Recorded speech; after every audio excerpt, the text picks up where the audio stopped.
you stay with me and love me through the night. Endlessly, I'ma keep on going change when I'm making love to you. Hold me closely and let me squeeze you tight through the night. Baby girl, how do I let you right? Would you tell me the truth? Do you like me do it? Watch me go so. Baby girl, how do I let you right? Would you tell me the truth? Stay with me and love me through the night. Endlessly, I just wanna know how you feel. Tell me if I'm doing it right. I may be covered in candy, but I still smell good. Baby, let me know how do I like in my new right. Don't bother me, let me rock you all night long. I'm trying to impress you, girl. Let me know how do I look in my new right. I'm trying to get intimate. Let me love you like you never been before, baby. You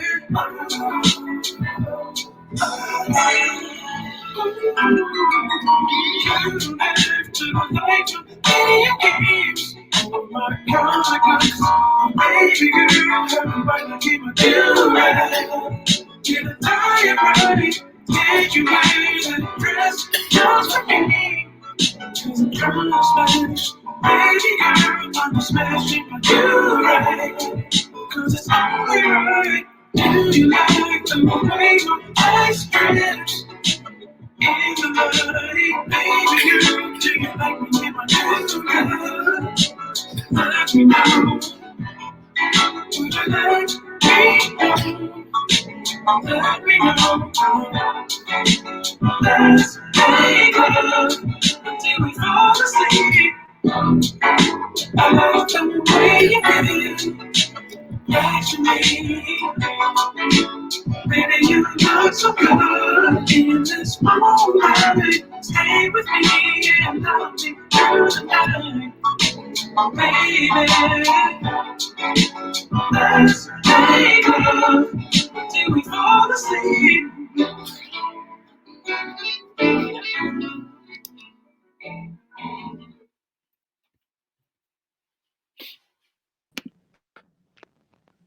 We are live, baby. There we go.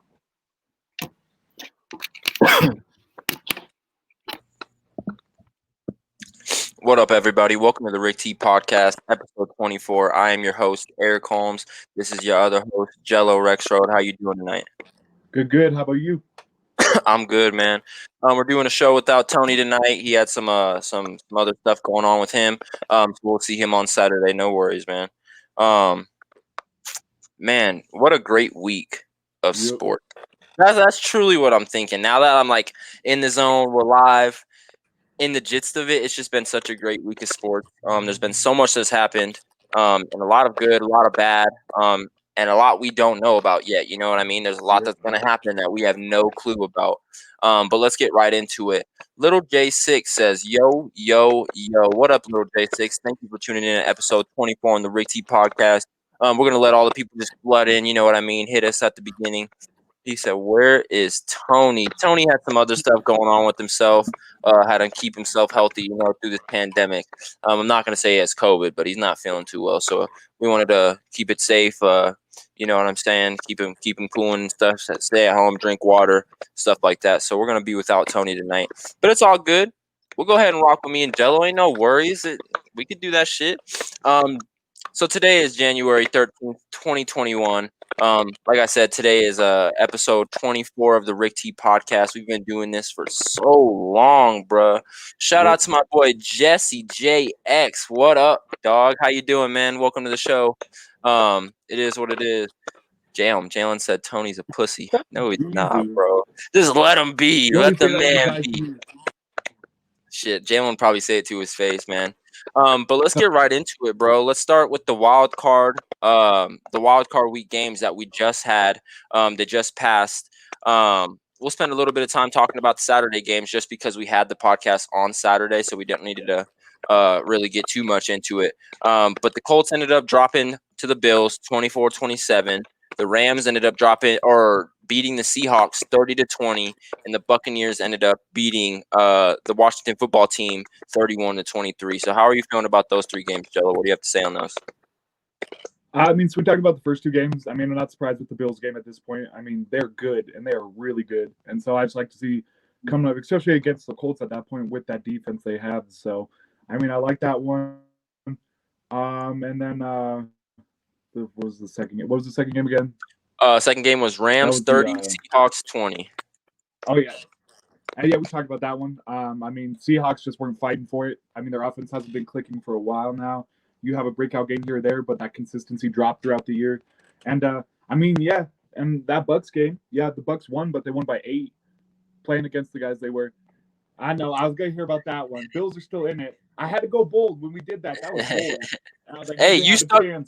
One thing before we move on with that, well, since it's here, one thing I will give you, Jello, shout out to you for saying 10 toes down with that comment the whole time. There was people that thought you were a clown. There was people that thought you were crazy, but you stuck with it 10 toes down until it was not possible anymore. So shout out to you. I give you that. I couldn't have did it. But yeah, like you were saying about the Rams and the for real. But move on to that last game, the Buccaneers over the Washington football team. So yeah, I mean they won by 8, and like that was against the Redskins at that point, where that offense shouldn't have done anything. And we saw some bright spots with the quarterback they had out there at that point. He went down. They had all that different stuff. So, I mean, this is going to show at this point, like where the Bucs are at and why I don't think they're moving on further. If this was, I feel like any other team right now, the Bucs wouldn't have been in it at that point. And I know you can't count Tom Brady out at this point, but I'm not counting him out. I'm counting out every other part of it at that point because they didn't have Devin White that game too. That's a big factor there. I don't know if he'll be back for the next game, but they're not explosive enough right now. I mean, with that receiving core too, this should have been a much crazier game. I only picked the Redskins because I was shooting for those underdogs, but they only lost by 8 at that point. So, and I was against a 7-9 team at that point. So the teams they got coming up, it's not going to be so easy at that point. So especially because they got Saints next game too. So I mean, and at that point, I feel like that's going to be an evenly matched game at this point. Overall, so we'll see. But I mean, Bucs got to pick it up somewhere to keep this going. So. Little J6 says, "I'm sorry to say this, but the Saints are going to fuck Tom up." What do you have to say on that? I'll get to what I have to say on it when it's my turn. But what do you have to say on Jalen's comment right there? I mean, I wouldn't be surprised. I mean, they've already done it twice this year, so. And I think it'd be the first time not only a team beat them twice, but this will be if they win, they beat them 3 times in 1 year. And I think that's just a mental thing at this point. I mean, we've seen this with a lot of veteran quarterbacks this year. If they can just get to his mentality at that point, they can pull it off. So I mean, I wouldn't be surprised, but I mean, the Saints are missing a couple key defensive players out there. So I think that's going to be the deciding factor at that point. I mean, you have to get to Tom, where the Redskins somehow the Bucs offensive line kept him more protected and he was throwing it a lot quicker and stuff like that. So we'll see if he holds that up or not. But I'm not. This is a tougher game to call, and it's definitely not going to be like a big victory on either side. This is going to be a very close game because they're more easily matched up. It's that injury from Breeze that I'm still worried about. He looked good last game, but that's just a big thing. It's that one hit, especially with Tom at 43, Breeze at 37. Holy shit! You were lagging like a little bitch for a second. Really? Ah, shit! Not again. No, you're good. I heard everything except for like the last maybe 9 seconds, but I can kind of piece it together. You're talking about how it's evenly matched up. Drew Brees with the injury, that's what's causing it and stuff like that. You know what I mean? We heard you, definitely heard you. Jalen said everyone is back too. He said everybody is back. Okay. But let me get into it. Colts and the Bills game. One thing I definitely noticed from that game, Colts are definitely going to be contenders for the next couple years, depending on who they get at quarterback. I think this year, because Phillip Rivers won't be back. I don't believe so. And one thing about the Bills is there's something fierce. Josh Allen and Stephon Diggs together is one of the top 3 duos in the league, maybe behind Pat Mahomes and Tyreek Hill, and then like Pat Mahomes and like Travis Kelce. You know what I mean? Like those are just the 3 best receivers out there. He led the league in receiving this year. I was really impressed by his decision to even go to Buffalo when he made that decision. I was kind of confused on where his head was at, but now I'm really starting to see him and Josh Allen had seen something that no one else really saw. So I'm saying the Bills are the only team that can mess with the Chiefs right now in the AFC. So we'll definitely see on that one. Rams beat the Seahawks by 10. I definitely didn't have that one. You told me and Tony on the podcast many, many times, don't sleep on these Rams, especially with the Seahawks playing like shit the way they have been. But I don't know, man. It was a great game by the Rams. I was really impressed by their play calling, and I was actually really impressed by the strength. What the fuck? What the hell? Did you hear that? Yeah. Holy shit. Bills ain't going to the Super Bowl. Come on now, Jay. Damn. What's up, Little Spinks 09? Shout out to my cousin Sergio. Welcome to the chat. Thank you for tuning into the Rick T Podcast, episode 24, my man. How you doing, bro? But Jalen also says Bills are going to the Super Bowl. It's going to be a great game, honestly. It's going to be a wild one. And my cousin Serge says Rams to the Super Bowl for sure. That defense is looking really nice. And like I was saying, I didn't even get to the defensive side of the ball. I was on the offensive side of the ball with how good their play calling was and how much strength that Jared Goff had in his hand from getting surgery 12 days ago on it. So I was really impressed by the Rams. And I maybe can agree that they're a contender in the NFC for sure now. If Sean McVay can just be playoff Sean McVay, he's low key like a younger Bill Belichick to me. Like Bill Belichick has a lot of respect for him for being a young, good coach and the way he calls his games. They kind of really remind me of each other. So I'm saying he's going to be a really good coach to come. So watch out for those Rams, like you and Little Spinks 09 have been saying. He said, "Cuzzo, let's be real. The Saints are going to the Super Bowl." Wow, we'll get into that in a minute. Buccaneers over the Washington football team, and this is that minute. We're going to get right into it. Buccaneers are going to beat the Saints this week because that's just what it is, man. The Buccaneers looked really good. The Washington football team looked even better, though. Don't get me wrong. I'm not saying that they kicked the shit out of the Washington football team. Heineke came out and just blown that game away. That was easily the best performance by any quarterback in the NFC East this year. And he had it at the perfect time, and no one knew who he was. So shout out Tyler Heineke. He went off. But I really like that kid. I think he's going to be something good. But like I was saying about the Buccaneers, Tom Brady is nothing to mess with in the playoffs. Antonio Brown has scored 1 in the last 3 or 4 games, so I'm really starting to see him shine. I like the way he's looking. And I really think that defense in Tampa Bay is one of the top defenses in the league. I don't know, man. I can't really go against it. You know what I mean? Sean McVay is a great coach, probably the best coach left of the playoffs besides Andy Reid. That's very true. Like I just said, man, he's a great coach. I love the way he coaches. We're gonna beat Tampa. Stop playing, Jalen. We'll see on that. I've been calling this game for 7 weeks. I swear to God, when we were on this podcast, Jello, tell me we weren't arguing back and forth about who the Saints are going to win against the Buccaneers, and you guys were like the Saints, and I was like the Buccaneers, man. The Buccaneers are going to whoop that ass, and the Saints came out there and smacked that ass. But I did say on the podcast, I would rather lose one game in regular season when it didn't really matter than win twice and them have vengeance coming for me in playoffs. You know what I mean? So I think it's going to be a really interesting game. Drew shits on Tampa's D. We'll see, man. Drew's coming off 11 broken ribs. 11 broken ribs, man. It's going to be deep. But Jello, we'll go ahead and get right to you on this next topic. The divisional round of the NFL's 2021 playoffs. This is this weekend. We got 2 Saturday games and 2 Sunday games. It's coming down to the wire. We're going to figure out this week who's going to the NFC Championship and the AFC Championship. So let's get right into it, man. First game of the week, Saturday. I'm pretty sure this game is probably at like 2:05-ish. But it's the Ravens. They're ranked actually, no, these were Sunday's games. But we're going right into Saturday's games. So we got the ranked 6 Rams, 10-6, at the ranked 1 Packers, 13-3, man. So who do you have on those? So I have to go Packers. I'm going to go Packers by 10 on this one. That's nothing against the Rams. I do like their defense, but with Donald being down now, How is he going to bounce back from that? That's a huge part there. And same with Goff. Like, he's looking good, and I love their play calling. Sean McVay is a very smart coach, and the way he is with his players is unlike any other coach out there. But the Packers are just the Packers at this point. The IQ from this team is insane. That's why they finished the year off with more touchdowns than they did punts at that point. So, I mean, that's a huge, huge thing there. Is just like, it's not the fact that the Rams offense can't score, but can they keep up with the Packers offense? That's a huge, huge thing there. Cooper Kupp is questionable. That's another big one there with that knee injury. So I have to go Packers on this one. They're just more explosive. I think the running game's going to work out well.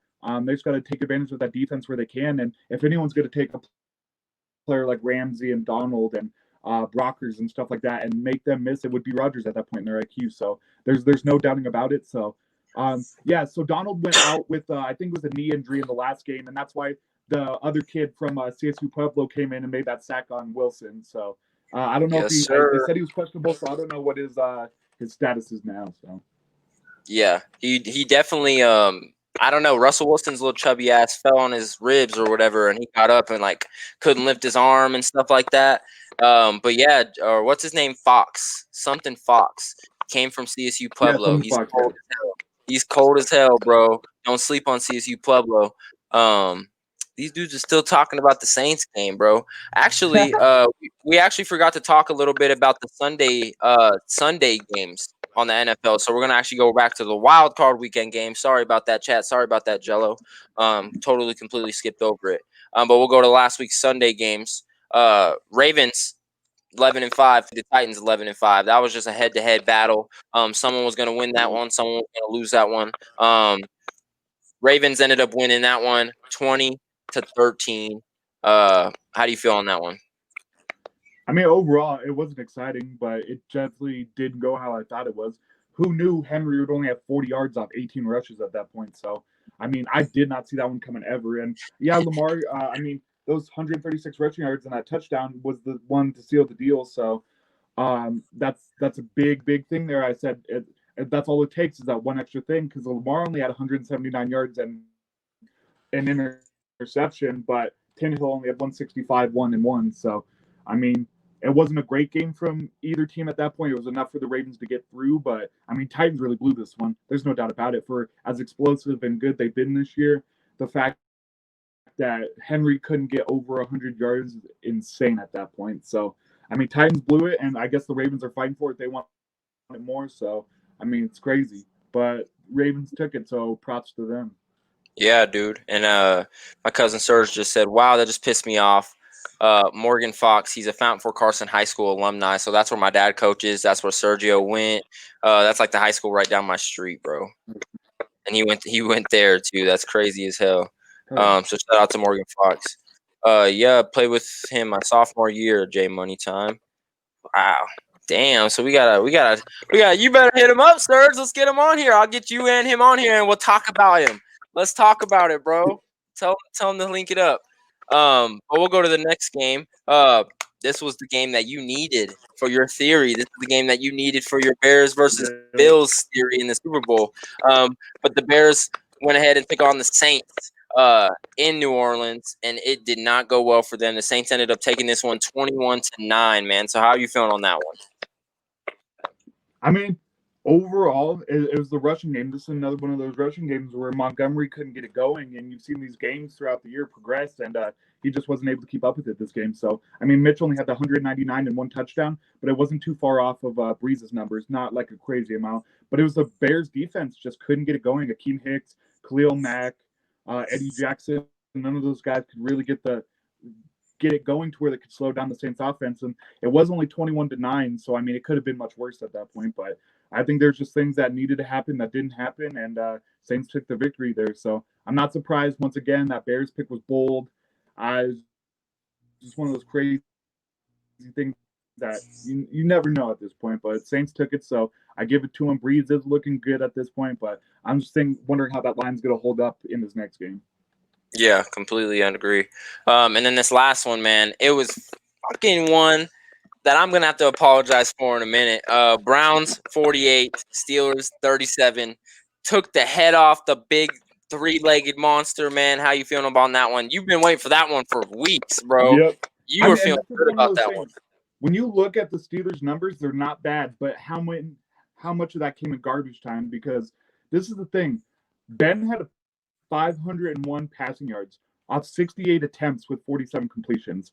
When you do that to Ben, like we've seen throughout the year, I've said this a million times, he's going to make mistakes. He did. I get 4 touchdowns, great. 4 interceptions is what loses you the game, and it did. The Browns going up as fast as they did, snaps going over his Ben's head to start it off with the touchdown. There's the lost fumble that the Steelers had at this point. So, and a big thing here is the Steelers defense had no sacks and no interceptions in this game. So Yep. you can't compete with that at that point. They didn't hit Baker. Baker wasn't that scared of what might happen next, watching the blind side and stuff like that. And he shined 263 and 3 touchdowns. So I mean, yeah, I get it could have been a lot better on the Browns side, but that's still a great game for them against one of the best defenses in the league who dropped the ball. And same with Ben. Bob says many times, Ben will win you the game or Ben will lose you the game. And he lost them that game. It was on him. He can't blame his team on that one. Like, those were bad passes he shouldn't have made. And look what happened. 4 interceptions. So, I mean, that's just what it is. You're going to throw 68 times. I get it.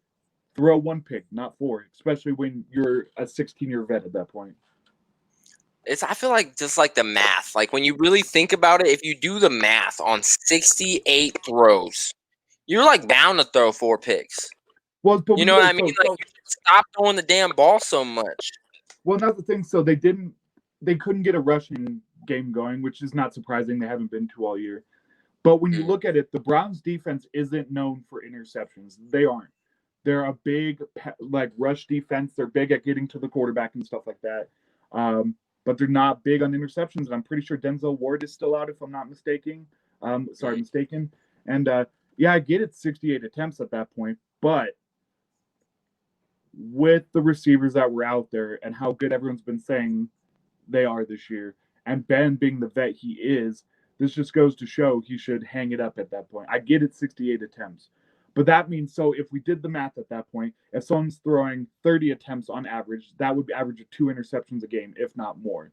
So that's why I said 1, maybe 2 at that point when you're throwing that much. But the fact is they happened so early. So it was very little attempts to interceptions at that point. And those garbage time is really when he started throwing it, getting the ball to Juju, Deontay Johnson. So that's the big thing for me is he only had 1 interception in the second half, 3 in the first half of limited attempts early in the game at that point. So that's a huge part there. It's just mistakes that he tried to pass off to someone else.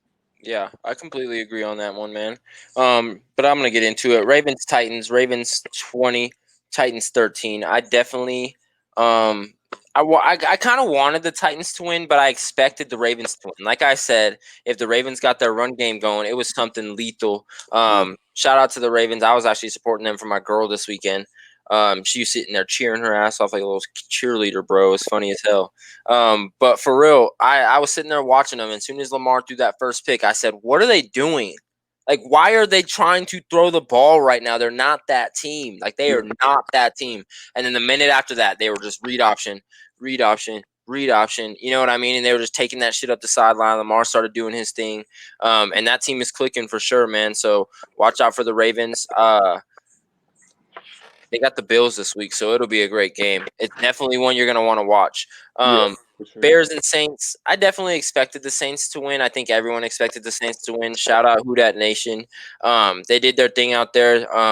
They're looking good. I'm not going to say anything bad about the Saints. They're looking good. Drew Brees is looking good. But I just like Tampa in this next one. You know what I mean? Nothing personal against Jay. Nothing personal against the Saints. It's just a betting game, and I'm going to stay 10 toes down with it. But great looking team by the Saints. But I think this is their last week, and I think this is Drew Brees' last week playing in the NFL. I think he's done. But we'll go to this last one.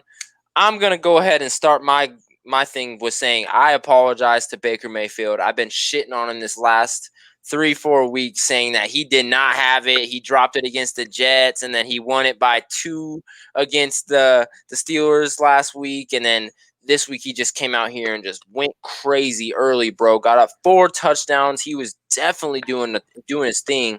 But it's going to be crazy, bro. Jalen said Browns are going to beat the Chiefs. He said, I'm calling the Browns winning that game too, Jay.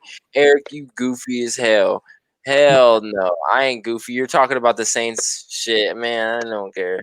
I hope Breeze ain't done. He is, man. 41 years old. The man got 4 kids, 3 boys, 1 girl, I believe. So I don't know, man. I think he's done. He has nothing else to play for, bro. He has records in his bag. He doesn't need anything else. He just broke 11 ribs. It just would be enough for me at 41 years of age. But I don't know. It was a great game. But like I said, I want to apologize to Baker Mayfield. I've been shitting on him the last couple of weeks, but he went out there and balled out. So you know what? I'm not necessarily saying they're going to beat the Chiefs, but I think it'll be a great game to watch. And I'm definitely not going to bet against the Chiefs, or I'm not going to bet against the Browns. I'm not going to bet against the Browns, not one bit, but we'll see what happens. I think the Chiefs are probably going to be refreshed, so it'll be something different. But, man, now we can continue on to this next one, the divisional round of NFL's 2021 playoff. You already talked briefly about the first game, the Packers and Rams. You said the Rams are looking good, but the Packers are looking even better. Aaron Rodgers looking great. So why don't you get right into the second game? Ravens 11-5. Well, basically 12-5 now. At Bills, basically 14-3 now. Only 3 losses on the season. Who do you have in this game? Ravens, but there's no way they're pulling this game off. I get what they did against the Titans at that point, and they can stop the rush. But the Bills aren't a big rushing team. When you look at it, they're a passing team. And what they have, Marlon Humphrey and Marcus Peters at that point. I don't think they can compete with Beasley. If it's not Beasley, they go to Gabriel Davis at that point. If not, one of the running backs can catch out of the backfield at that point. So, I mean, I don't think they have it. I don't think this is going to be a blowout per se, but I think the Bills probably have this by at least 7-9 in that area, roughly. So not 10, but pretty close at that point. And I think that's going to come down to, can the Bills stop the run?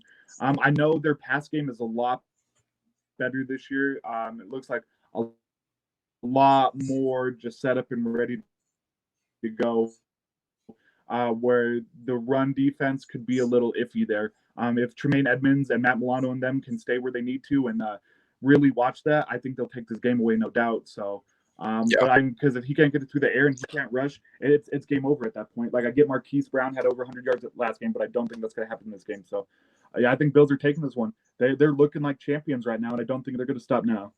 Yeah, I feel it on that. And those are the 2 Saturday games. So what do you think of these 2 Sunday games? We'll start with this one first. This one should probably be played around 1 or 2, like I said about the first game. But we got the Browns playing at the Chiefs, man. They had the bye week. They were looking good, but so were the Browns, man. So how are you feeling on this one? I mean, this is a tough game. I mean, it should be a surefire Chiefs win at this point. But it's the Chiefs' defense. It's not their offense. They do have the number 1 offense in the league, and there's no doubt about it. With explosiveness, being able to catch the Bills, everything like that. But can the Chiefs' defense hold up with Frank Clark and everybody else out there? Because it's really been Terrain Matthew all year, and you can't do this against a Browns team at this point where there's receivers like Rashawn Higgins coming out of nowhere again and popping up Donovan Peoples-Jones, stuff like that. And I mean, their threats, they might not be the biggest of threats like Landry might be, but if they can, I don't know if they can stop the run and the pass at that point. So I'll go Chiefs by 3 in this game. And that's just sheer. I think their offense is better than the Browns at that point. And in all truth, they are. But it's these defenses where, especially what the Browns defense did against the Steelers at this point. I mean, what could they do against the Chiefs? If there's really no garbage time there and the Browns defense keeps it up, who knows what's going to happen. But I'm going to give it to the Chiefs on this one. I really don't want to go bold on this one with just how Mahomes, Tyreek, and all of them play. So we'll see how it goes, though. Oh, I like it. And then we'll get into this last game, the Sunday night game, man. Buccaneers at Saints. So I'm giving it to the Saints on this one. I'm going Saints by 3. Another close game at this point. They already beat them twice, but now the biggest thing there is with Brees' injury at that point, they're going to rely on the run a little more against this defense. But I still think the Bucs' backfield is weak. Antoine Winfield and Carlton Davis and stuff like that, I don't think they're up for Michael Thomas being back and actually playing. Harris coming out of nowhere again and playing. Emmanuel Sanders, I don't think they're up for that. So I mean, they can slow down the run all they want, but Kamara can still catch the ball.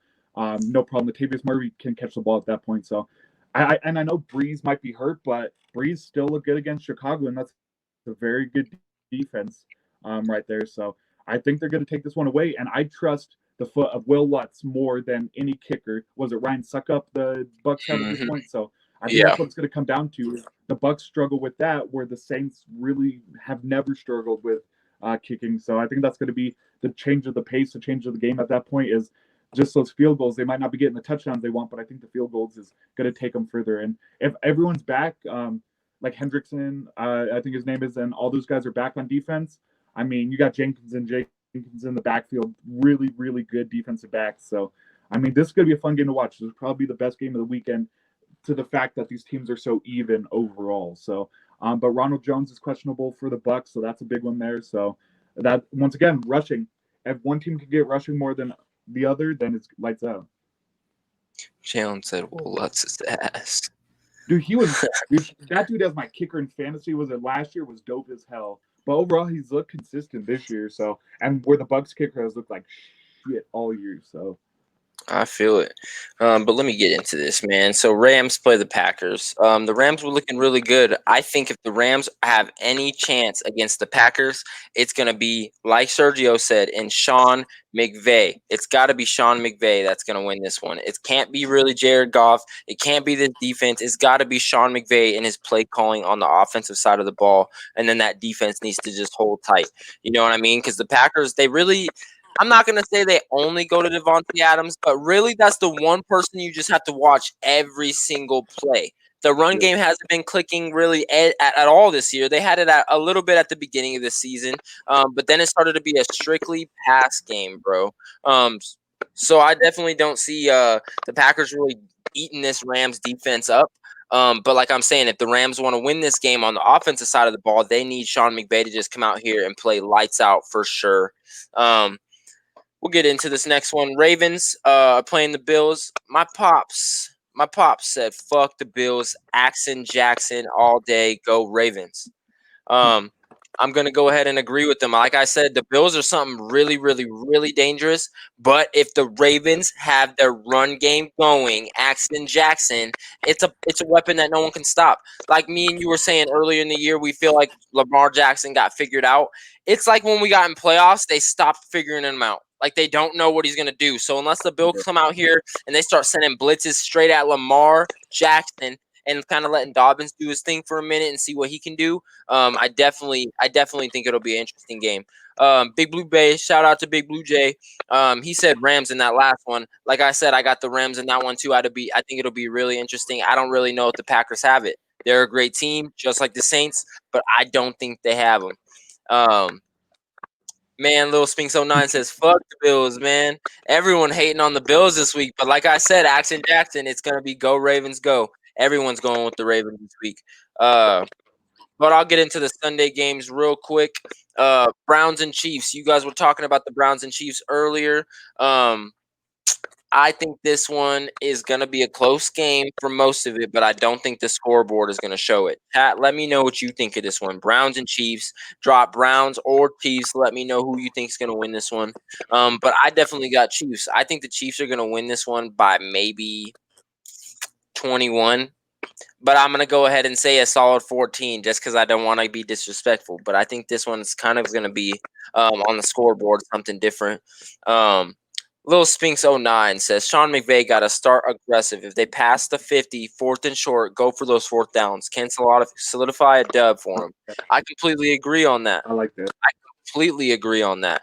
That's how you fucking win games, especially in playoffs. And Serge, you know better than anybody. Sean McVay is an aggressive coach in playoffs. He's just like a Bill Belichick.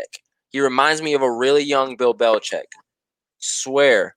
But we'll get it back into that Browns and Chiefs game. He said Browns will get rolled. Jay Moneytime was not playing about that. He said rolled. Like dried. You're iced. You're iced, motherfucker. He said, "Fuck the Rams." Little J6 did. Wow, why Little J6 is so just hostile on this motherfucker for real. But I'm going to get into this last game, and Jalen, you're not going to like this one at all. But Buccaneers, Saints, me and Haley were talking about this earlier, chopping it up, and we were like, man, why does everyone think the Saints are just going to ride on over this Buccaneers team? And I said, baby, they got fucked up twice this year. And she was like, well, now they're going to come back even harder in this third game and win. And I said, I know, I feel the same damn way. I wouldn't be messing with them for real. So I got Buccaneers in this one. Tom Brady, AB, Mike Evans is back. They got Chris Godwin, Gronk, and like I said, that defense is something fierce in Tampa. Y'all are not gonna like this one, but I got Tampa Bay in this one by 14. 14. I don't think that offense in New Orleans can hang with it. I definitely think the defense is gonna put up a good matchup with the offense. That's why I'm excited. But I don't think this week that the defense of or the offense of the Saints is going to be able to do anything to this defense of the Buccaneers at all, bro, at all. But that's my takes on those. So we'll get right into the scratching the surface of the sports world, bro. Let's get right into it.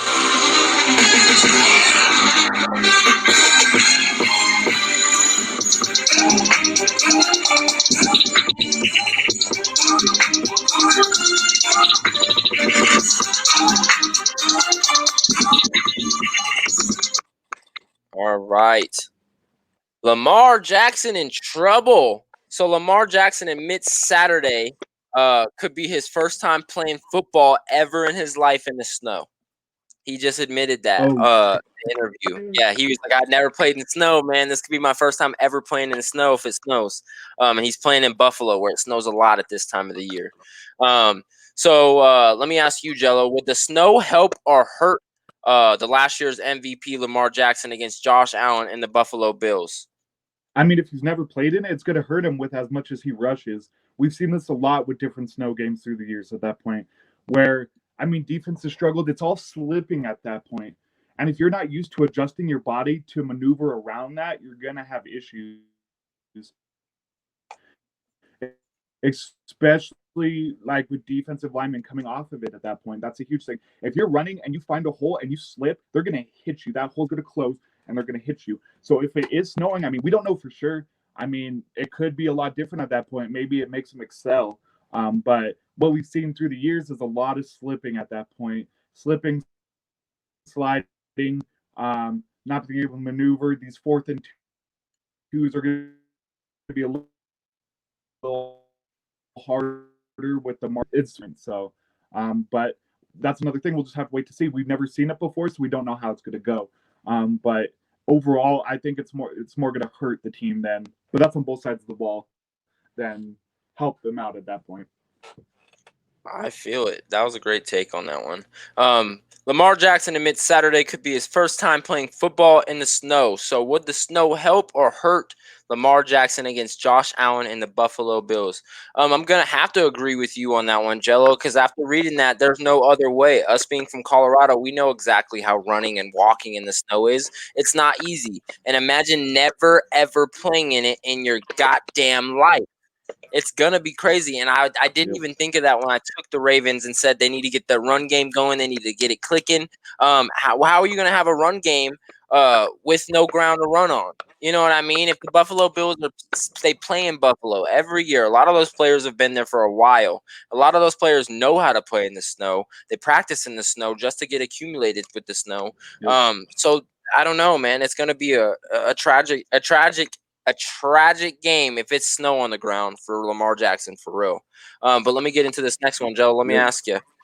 So Tom Brady has been throwing the ball 0.2 seconds faster than his Week 9 loss against New Orleans.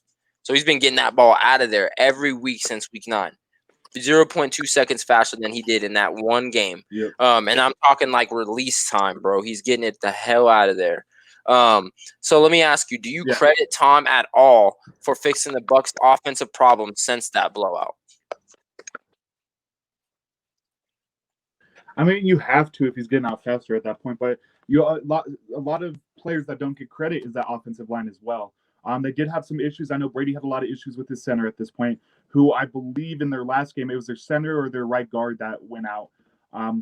But that's the big thing. So we can thank Brady because getting the ball out faster is obviously going to help your line, but your line protecting you during that time is going to help you as well. It's kind of that cohesive relationship at that point. So we can credit him, but we have to credit more people in that team as well, like the offensive line at that point. They make each other better on both sides. So I will give credit to Brady, though, maneuvering that.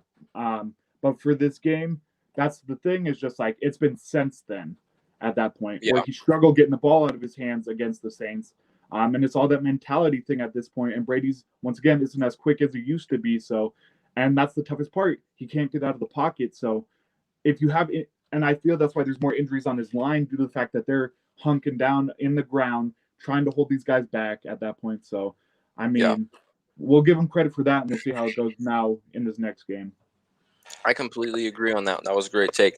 Tom Brady's been throwing the ball 0.2 seconds faster after his Week 9 loss to the New Orleans Saints. So, do I credit Tom Brady at all for fixing the problems and on the offensive side of the Bucs offense? Yeah, I feel like you have to.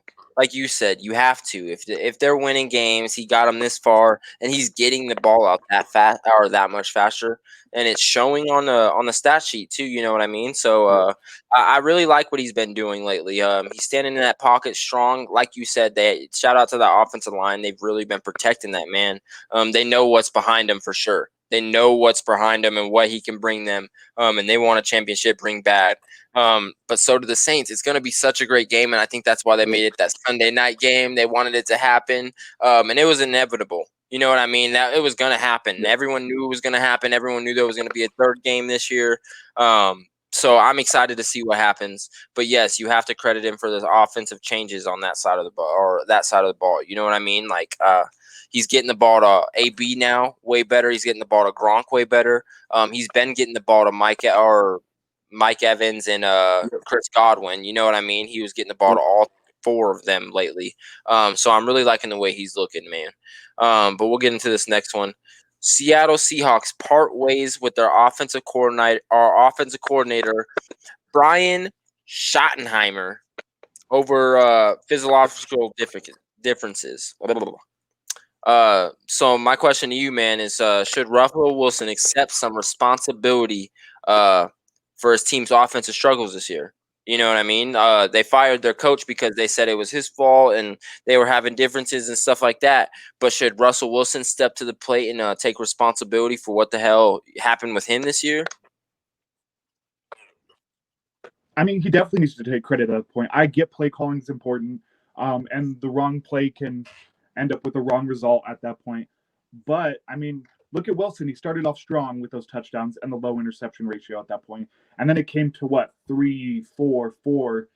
Like what was it? Yeah, I think it was right around 11 interceptions in 3 games at that point, and that's on him. I get not every interception is the quarterback's fault. It flies out of people's hands. It gets blocked. I get stuff like that. But there were so many mistakes on his end at that point where you have to give him like I think at least 50% of the responsibility at that point because he's an 8-year vet. This isn't a rookie quarterback not knowing what he has to do. This is a Super Bowl champion. He's been to the Super Bowl twice at that point. And as good as he was at the beginning of the year and with that team he has, he should have not made those mistakes. It's just like Roethlisberger. You can have as many wide receivers as you want, but your quarterback makes those mistakes like that, and you're going to lose games. So I think he needs to take 50% of the responsibility at that point because you can't put that all on the coach.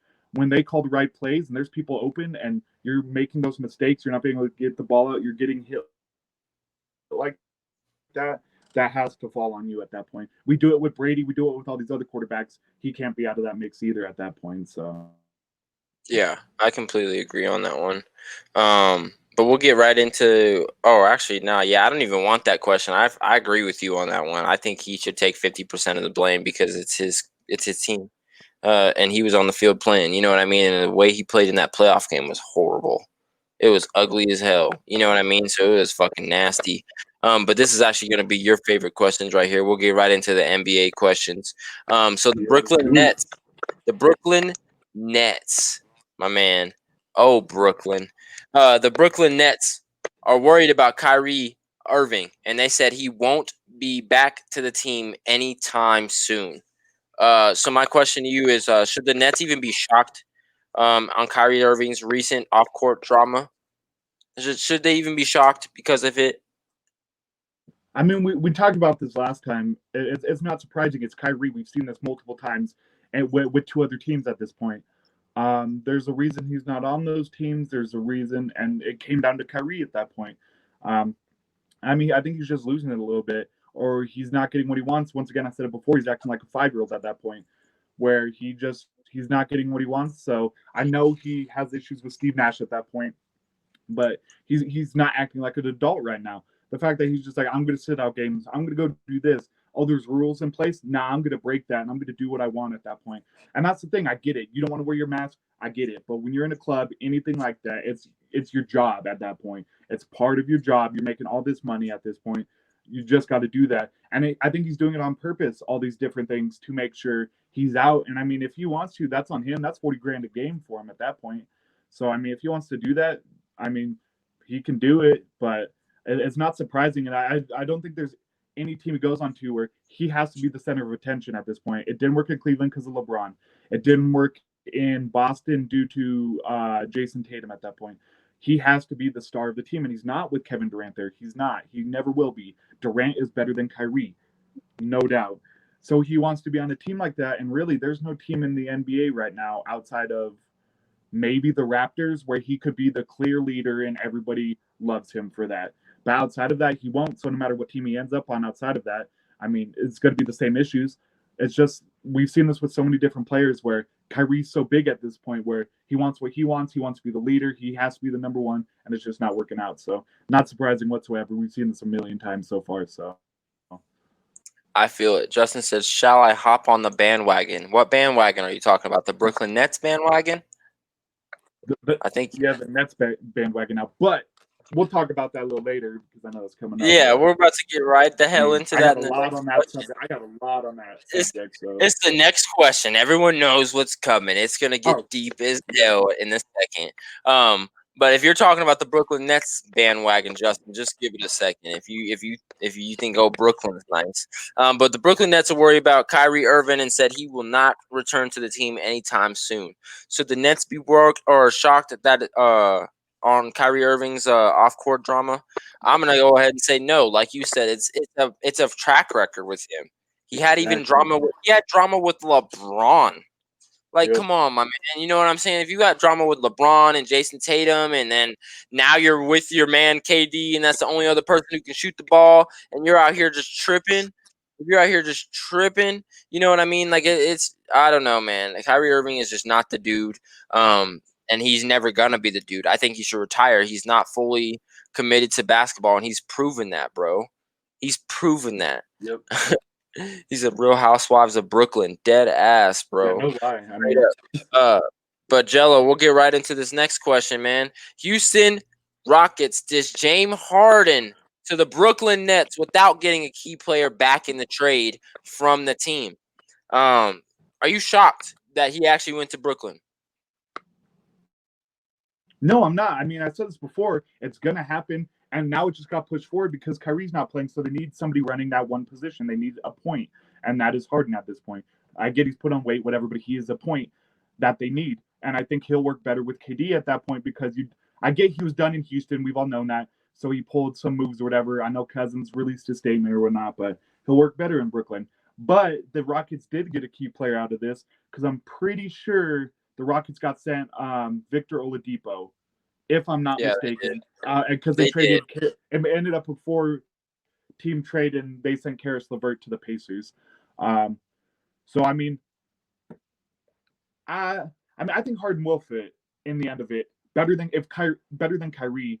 And it's not the fact that like he's Harden at that point, but he's not playing with Westbrook this year, so. Yeah, definitely Kyrie's a time bomb. Time bomb for real, bro. He's pissing away money on God. And he's so rich, he doesn't care. I mean, he wanted to start his own league, for God's sake, at that point. So, and nobody else wanted to. No one backed him. But to get to this trade again, I think Harden will fit with Durant. I have no surprise there. I get they're both big shooters at this point, but it's the defense side of things. It's the players that they gave up. So the only thing I didn't like is Brooklyn getting rid of Jarrett Allen. That's a mistake in my opinion. That man defensively is He's a insane. beast. Moving on from Karis LeVert's a mistake. I get he's injury prone at that point. But the man can ball and he's still young at that point. And they got rid of Kuruks and a couple other guys as well. But the thing I didn't get with Brooklyn is Houston got 4 first-round picks and 4 first-round swaps at this point. And the way it's going is Houston is going to be much worse than the Nets. So that's going to work out well for the Rockets. That's basically giving up your 4 picks at that point. So that's the biggest thing out of this. So the Rockets are doing what the Thunder did, moving on from players, big-name players, and getting the picks. And that worked well for them. So who knows how it's going to be now. But they're going to have Oladipo, John Wall, and Cousins, all 3 big injury-prone players. That's my worry there at that point. But I give props to Cleveland on this trade as well, getting Jared Allen. And was it Dante Exum for just about nothing at that point? So, but I mean, this Nets team's going to be scary at this point. I kind of wish this trade happened yesterday when the Nuggets played them, and we could have done a little better there. But this team is going to be scary at this point. Because even at KD can run a 5, he can be the center. He's not built for. He's got the height, and he's got the length for it. So that's always a thing there. Plus their backup players. I know they got Joe Harris, so he kind of replaces Karis LeVert at that point. He's a 3-point champion for a reason. But I think this Nets team is going to be scary now. With Kyrie playing, they were very, very good and they were winning. But Kyrie doesn't want to play. So once again, time bomb, he's out. And I think at this point, they didn't get rid of Kyrie yet, but they're going to. There's always some team that's going to want a player like Kyrie. It's just like Antonio Brown. There's so much stuff surrounding him. Teams don't care. They just want him at that point. And the team will make him the number 1. They'll move their big name players for him at that point. That's just how it goes. It always has, and that's how it will be. But they got Harden to replace him. There's no way you're playing Kyrie and Harden at the same time. I get Harden can move to the shooting guard position. He can play different positions and whatnot. But I think they did to replace Kyrie. Maybe I'm wrong, but that's just how I feel at this point. So all of a sudden Kyrie's not playing, and they push this trade forward. That's been talked about for the last month or two. So it's big, and they gave a lot up for Harden. So Harden better step it up. He pulls some bullshit, and the Nets just screwed themselves. They gave up their future for him, so I guess we'll just see how this goes for him. But the team they have, I like it. I think Durant and Harden are vets enough to where they played together before in Oklahoma City. And unlike Westbrook, I think him and Durant have that chemistry because Durant never Harden and Westbrook playing together. There was always that stigma behind it that Westbrook was the reason Harden got traded from Oklahoma City. So I think him and Harden will play a little bit better together. Just overall knowing each other, playing together before. So it's that little crazy thing that they've done so well away from each other, how they do together. But KD seems to be that one that makes other players better. So for real, bro. Imagine the careers that they've all been through since being together. Right. So look at this. It was yeah, go ahead and do it. So look at these old Thunder teams, for example, and look where the players are now. These are all players that played together. Serge Ibaka, Victor Oladipo, Domantas Sabonis, Harden, Westbrook, Durant. Who else? There's been so many different players across the line at that point that they've played together. They've spanned out, but it always seems when they come back with other big players, they play well together outside of Westbrook, for example. And I think that's a determining factor where him and Harden didn't work. He's not working with the Wizards. So just that craziness where they played with so many big name players, but they did it well together. And I think that's going to continue now. Yeah, I completely agree with that one. I don't know. I'm just excited to see it. You know what I mean? Yeah. Like I said in the last question, Kyrie is supposed to be away from the team for right now. So there's really no Kyrie in the mix. It's not really a 3. We're not going to see the 3 for a while, but we will see the 2 that everyone's excited about. I don't think everyone's seen those 3 and said, I'm Kyrie's my favorite. Like, fuck no, that's exactly. A lie. You're lying if you're saying that shit. It's either James Harden or KD. They're both going to do their damn thing, and it's going to be crazy, bro. I'm excited to see it. Being a Celtics fan, it kind of sucks for us, you know.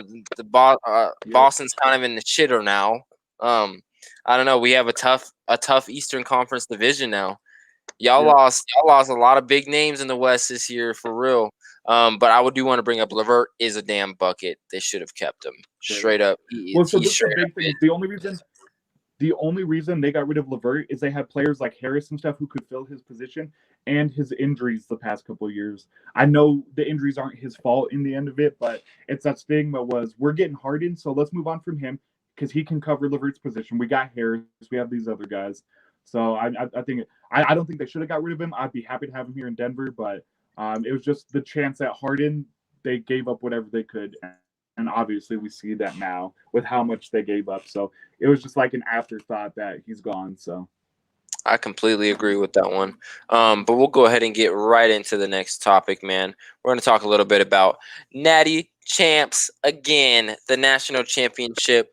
Ohio State went ahead against Alabama, and you know how that one had to go for the people in the back. Alabama whipped that ass 52-24. It was ridiculous, man. Mac Jones had 464 yards. Najee Harris had 79 yards on 22 attempts and 2 touchdowns. And Devontae Smith had 12 receptions, 215 yards, and 3 touchdowns in the first half, dog. In the first half. It was a crazy game. Justin Fields also had a great game with 194 yards, 1 touchdown, 0 interceptions. He did his thing, but that just wasn't enough. Their defense is not enough for the Alabama offense. It just was the way it was, man. 33 first downs compared to 19 first downs. You know what I mean? Third down efficiency was about the same. Fourth down efficiency was completely wild. Ohio State went 0 for 2 on fourth down. Alabama went 2 for 2. It's a big difference. You know what I mean? That's a huge difference in that game. So what do you have to say about the Alabama offense? Do you think that's the best offense in sport or in college football history? Do you think it's better than last year's LSU offense? And that's tough to say at this point. I know that sounds weird to some people, but as a whole, I get where you could see it. But as a whole, of course, the records they broke, it'll make them the greatest at that point. But it's just how they play together is the thing for me overall. How this team melds together and how they able to do what they do at that point. So, I mean, and they did that. Devonta Smith, the yards of separation at that point, they were running to a lot of zone out there for sure because you had linebackers in coverage against Devonta Smith, and boom, the 20-yard touchdown. He has 18 yards of separation because there's no way they're keeping up. And Najee Harris, he doesn't show it on the rush end. Ohio State is always known for those good rush defenses. I mean, they've had the Bosas and everything outside of that at that point. So that's huge at that point. They're known for that. Where they struggled is that backfield at that point, and they took full advantage of it. Devonta Smith, in a half, he could have eclipsed, 7 touchdowns and 400 yards if they kept going because he was just getting better as the game went, as they were figuring it out. Mac Jones had those 5 touchdowns. He looked good. But once again, it was Najee Harris, Smith, and Mac Jones. If they played well, there's no way they're losing, and that's absolutely what they did.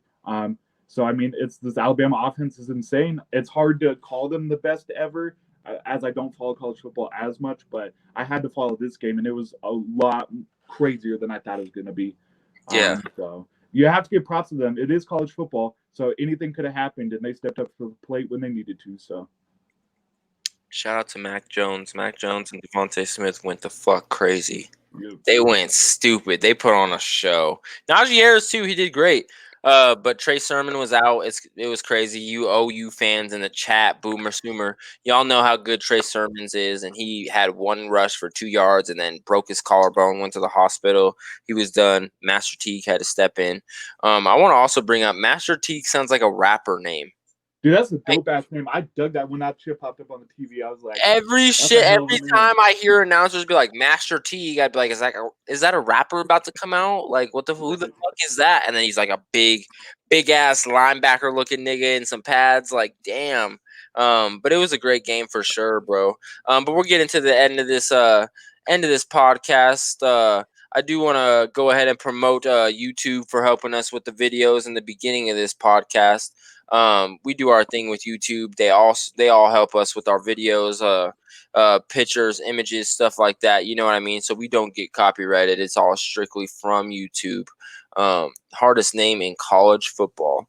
It could be, bro. Dude, that's a scary ass name. That shit gets announced. You're like, who'd you get hit by? Master Teague. Like, you can't be like, oh, that ain't scary. Like, that's fucking scary. It's not like CD Lamb at that point. Like, shoot, I just got blown by CD. Fuck you guys. I have to bring his name up, dude. I'm not. Oregon has a defensive end named Kayvon Thibodeau. Thibodeau, but it ends with an X. It's like THIBIXTXIX. It's weird, bro. It's a French name. But I think that name is pretty fucking scary too. But yeah, dead ass, bro. But we're gonna get into the end of this podcast. Like I said, or shout out to YouTube for helping us with our videos at the beginning. Images scrolling through the images and stuff like that. So shout out to YouTube. I want to shout out my boys down at the Fourth Quarter Show, bro. Fourth Quarter Show is a podcast. It's a sports show podcast with a couple guys like ourselves who talk, debate, and keep you updated on all the interesting NFL, NBA news week to week. So you need to go follow them on Instagram, YouTube, Twitter at Fourth Quarter Show. And show my guys down in Miami some love. You will definitely not regret it. I just talked to them today about doing the podcast on Super Bowl weekend. One of them is actually really sick right now. I believe he has COVID.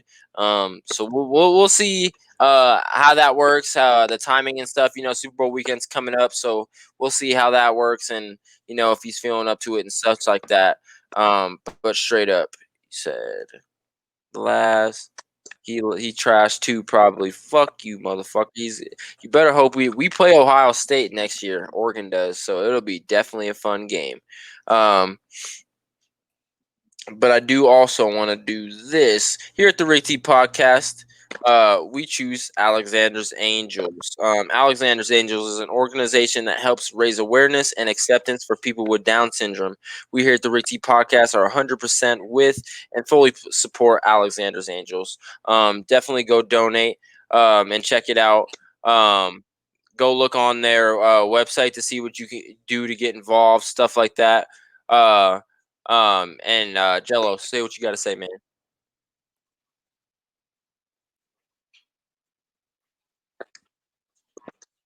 What's up? You have to say something about Alexander's Angels, Jello?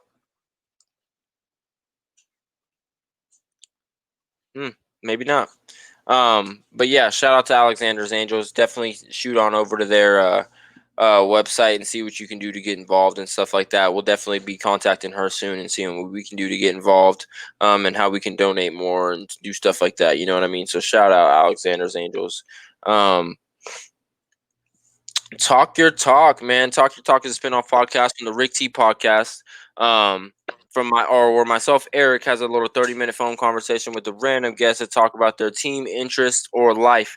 We're gonna dig a little deeper on a personal level during Talk Your Talk with our fans, friends, and family than we normally would on the Rick T Podcast. So definitely start tuning in on all our platforms: YouTube, Facebook, Twitch, stuff like that. Oh, damn. I don't know what happened to that fool. To watch, comment, and enjoy our new spinoff podcast, Talk Your Talk. Episode 5 is live Sunday morning, January 17th, 2021, at 10:30 a.m. Hope to see you all there, man. I don't know who my guest is. It could be you in the chat. Definitely hit me up if you want to be a guest on Talk Your Talk, or maybe I can get all of us on there and we can all be a guest and talk about young Falcons football days, college trips, college visits, stuff like that. You know what I mean? I've been through it with all you guys in the chat. So definitely hit me up if you want to be on Talk Your Talk. I'll get you a link to this beautiful stream here, and we'll get you rolling. But it is Wednesday, so there's a little time to get it set up, definitely. But I do want to thank everyone for tuning in to the Rick T Podcast, man. Episode 24. Didn't have Tony, but we had Jello for a little bit, but not now. But we're riding out of the podcast anyway, so it's all good. I want to thank you guys all for tuning in to the Rick T Podcast, episode 21. It was legendary. I love you guys so much. Thank you for tuning in. I couldn't do this shit without you guys.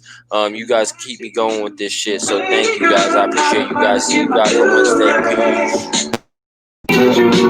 Stay with me and love me through the night.